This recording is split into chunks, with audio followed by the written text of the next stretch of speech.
Chemistry, an online platform that will make your chemistry your chemistry. आजचा आपला point आहे chemical properties of alcohols and phenols.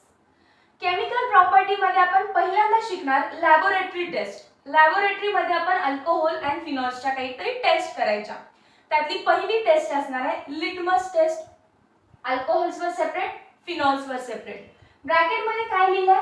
Water soluble alcohol किंवा water soluble phenol सोबतच आपण litmus taste करणार आहे. So जेव्हा पण आन्सर लिहाल तेव्हा water soluble alcohol and water soluble phenol लिहायला विसरू नका.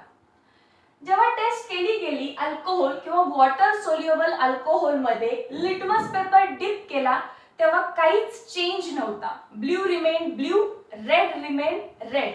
जेव्हा न्यूट्रल असेल म्हणजे काहीच चेंज नसेल तुमच्या लिटमस पेपर वरती तेव्हा तुमचं जे काही सोल्युशन आहे ते न्यूट्रल असणार आहे. जेव्हा फिनॉल सोबत सेम रिएक्शन केली, फिनॉल प्लस वॉटर घेतलं, प्रॉपरली सोल्युबल झालं, लिटमस पेपर डिप केला तेव्हा लक्षात आलं की ब्ल्यू लिटमस रेड होतोय. ब्ल्यू लिटमस रेड होणं म्हणजे ऍसिडिक कंडिशन. सो कन्क्लुजन काय करू शकतो आपण? Alcohols are neutral but phenols are acidic in nature. याचा स्क्रीनशॉट करा. मग बी टेस्ट बघू आपण. लॅबोरेटरी टेस्ट मध्ये सेकंड आहे रिएक्शन विथ बेस. आता आपण फर्स्ट पार्ट मध्येच बघितलं की alcohols are neutral to litmus. So alcohol is neutral to litmus म्हणजे काय? रेड लिटमसला त्यांनी रेडच ठेवलं. सो दोन पॉसिबिलिटीज होऊ शकतात. एक तर तो न्यूट्रल आहे किंवा तो very very very weak acid आहे. मग न्यूट्रल असेल तर बेस सोबत रिएक्ट करणार नाही, पण वीक ऍसिड असेल तर बेस सोबत तो रिएक्ट करू शकतो because acid plus base will gives us neutralisation. मग अल्कोहोल तसा नॉर्मली न्यूट्रल राहतो, पण जर त्याच्यामध्ये आपण व्हेरी स्ट्रॉंग बेस टाकला, कोण बेस टाकलाय आपण? अल्कली मेटल जसं की सोडियम किंवा पोटॅशियम, तर alcohol react with sodium to form sodium alkoxide and liberates hydrogen gas. ही रिएक्शन आपण डिटेल मध्ये बघायचीच आहे, बट वी नो अल्कोहोलला कसं रिप्रेझेंट करायचं आहे? ROH. त्याच्यामध्ये सोडियम टाकला तर काय होणार आहे? हा H निघून जातो, त्याच्या जागी Na+ येतो.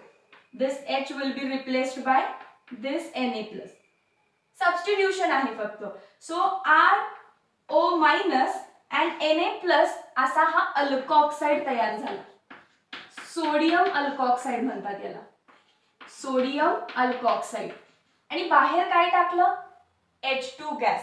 सो यानं प्रूफ केलं की माझा अल्कोहोल ऍसिडिक नेचर मध्ये व्हेरी वीक ऍसिड आहे तो. कारण नेहमी ट्रेंड लक्षात ठेवा, जर वीक ऍसिड असेल तर तो वीक बेस सोबत कधीच रिएक्ट नाही करणार. वीक बेस सोबत तो फास्ट रिएक्शन नाही दाखवणार. बट तुम्ही वीक ऍसिडची रिएक्शन कशा सोबत करताय? खालीच लिहू आपण. Weak acid must be treated with strong base for positive reaction. ठीक आहे, वीक सोबत वीक नाही रिएक्ट करायचं, वीक सोबत नेहमी स्ट्रॉंग रिएक्ट करायचं. मग आता तर लक्षात आलेलं की अल्कोहोल इज वीक ऍसिड किंवा व्हेरी वीक ऍसिड, त्यामुळे मला त्याच्यामध्ये व्हेरी स्ट्रॉंग बेस टाकावा लागला, जसं की अल्कली मेटल्स सोडियम किंवा पोटॅशियम. तयार होतो सोडियम अल्कोऑक्साइड आणि लिबरेट होतो hydrogen gas. This proves that alcohols are weakly acidic in nature.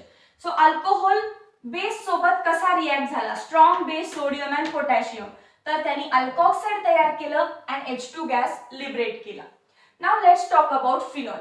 फिनॉलने तर आपल्याला लिटमस टेस्ट मधूनच सांगितलेलं की तो स्वतः ऍसिडिक आहे, कारण ब्ल्यू लिटमस रेड टर्न झालेला.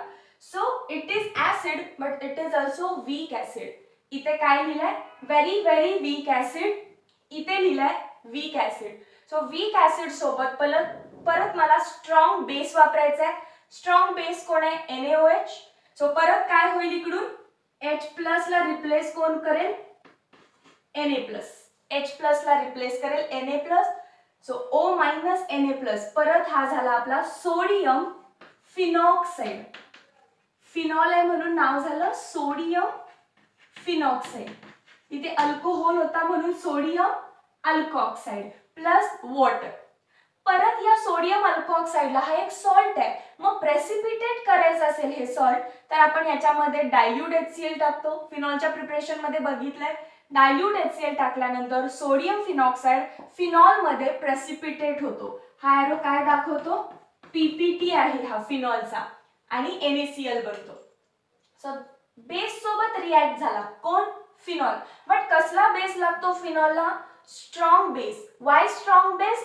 Because it is weak acid आणि वीक ऍसिड असेल तर स्ट्रॉंग बेसच लागतो. मग बघा आणखीन एक रिॲक्शन करू आपण ज्याच्यामध्ये फिनॉलला रिॲक्ट करायचे आपल्याला सोडियम बायकार्बोनेट NaHCO3. NaHCO3 काय होईल? Phenol is acid but which acid? Weak acid and this is weak base. Weak acid, weak base will not react. So write no reaction. तिथे काहीच रिॲक्शन होणार नाही. मग तुम्ही जेव्हा शॉर्ट नोट लिहाल तेव्हा कसं लिहिणार? Reaction with base. Alcohol is neutral to litmus, hence it is very weak acid. It will only react with very strong bases such as alkali metal, sodium or potassium to give sodium alkoxide and liberates hydrogen gas. But phenol turns blue litmus red, hence it is acidic.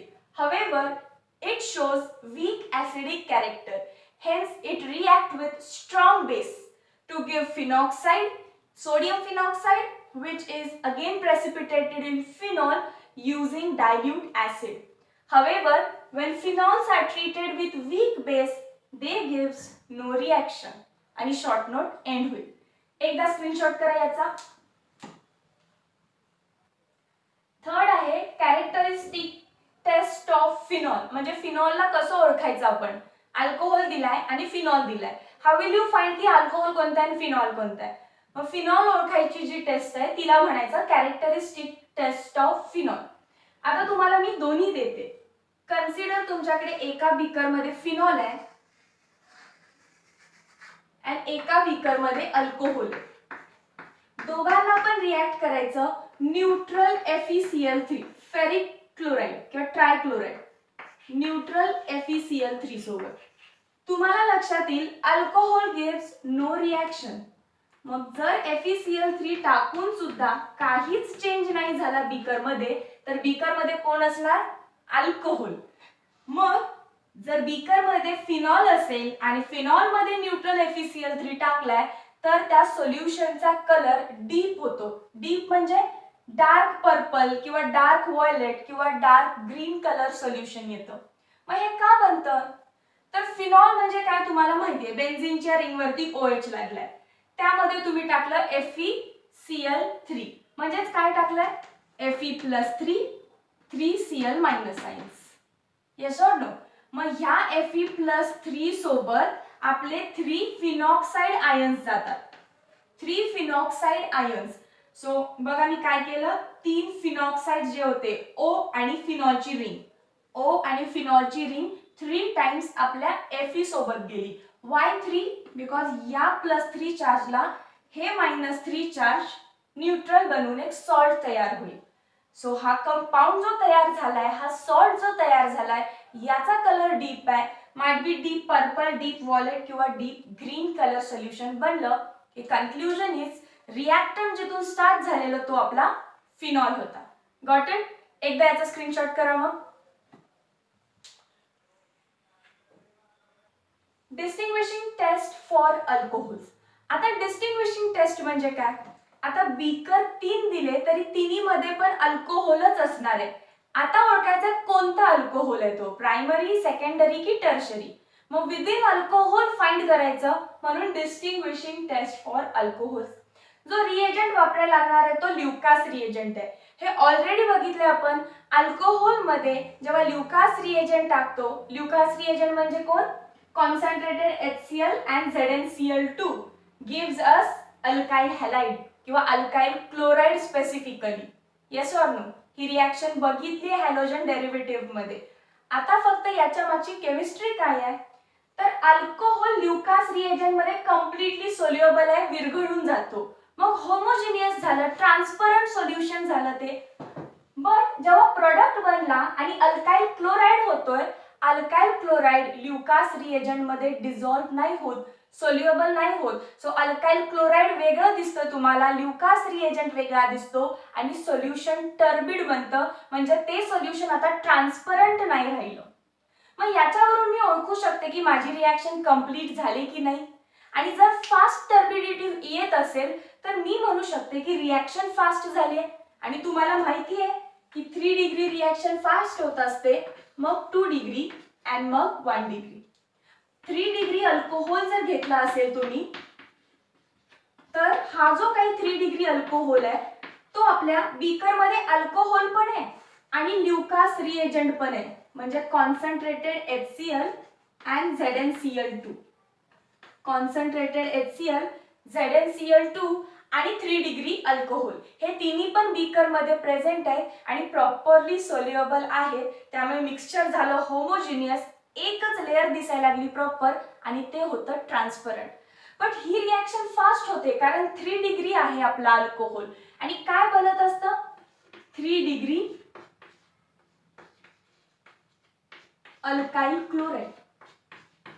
हा product जेव्हा बनला तेव्हा beaker मध्ये कोण आहे आता, alkyl chloride and Lucas reagent. आणि हे दोन्ही एकमेकांमध्ये सोल्युबल नाहीये, दोघांच्या सेपरेट लेयर्स, म्हणजे सोल्युशन झालं टर्बिड आणि टर्बिड म्हणजेच काय, नॉन ट्रान्सपरंट. आता बघा, जर टर्बिडिटी फास्ट आली तर मी काय म्हणणार, it is 3 degree alcohol. So I will write here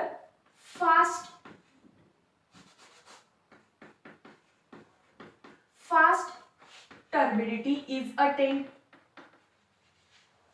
Turbidity, DITY. Yes. आता जेव्हा आपण सेकंडरी अल्कोहोल घेऊ, 2 डिग्री अल्कोहोल, तेव्हा रिॲक्शन सगळी हीच होणार आहे. याच्यामध्ये पण HCl असणार आहे, जो की कॉन्सन्ट्रेटेड HCl आहे, आणि अनहायड्रस ZnCl2 आहे. ल्युकास रिएजंट तुम्हाला माहिती आहे. प्रोडक्ट काय होणार, 2 degree alkyl chloride. Again same explanation लिहायचं आहे. 2 डिग्री जरी असला तर 3 डिग्री पेक्षा थोड्या वेळाने, म्हणजे काय भेटेल, slow turbidity. Slow turbidity reaction slow होते ना, त्यामुळे फ्रॅक्शन ऑफ सेकंड्स मध्ये टर्बिडिटी नाही येणार आहे, थोड्या वेळानंतर येणार आहे. आणि जेव्हा प्रायमरी घ्याल, जसं की CH3OH युजिंग LR लिहिते, म्हणजे ल्युकास रिएजंट, आपल्याला भेटेल मिथाइल क्लोराइड. आता इथे तुम्हाला टर्बिडिटी सुद्धा दिसत नाही, कधी दिसेल, ऑन हीटिंग. हीट केल्यानंतर आपल्याला टर्बिडिटी दिसेल. On heating we can see turbidity.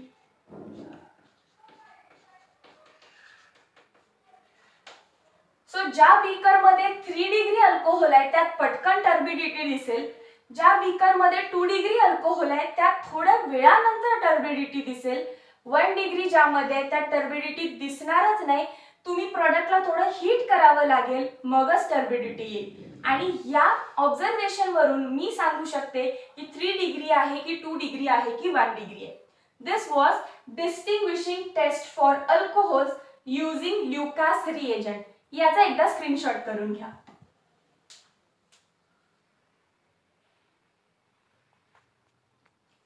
Chemical properties मधला ए पार्ट फक्त या पार्ट मध्ये पाहिला आपण. ए म्हणजे लॅबोरेटरी मध्ये आपण काय काय टेस्ट करणार होतो, मग ती लिटमस टेस्ट असू दे, रिॲक्शन विथ बेस असू दे, किंवा फिनॉलची कॅरेक्टरिस्टिक असू दे, कॅरेक्टरिस्टिक टेस्ट, किंवा डिस्टिंग्विशिंग टेस्ट ऑफ अल्कोहोल असू दे. या 4 आधी परफेक्ट करा, कारण नेक्स्ट पार्ट मध्ये मी घेऊन येणार आहे तुमच्यासाठी बॉन्ड ब्रेकिंग रिॲक्शन्स.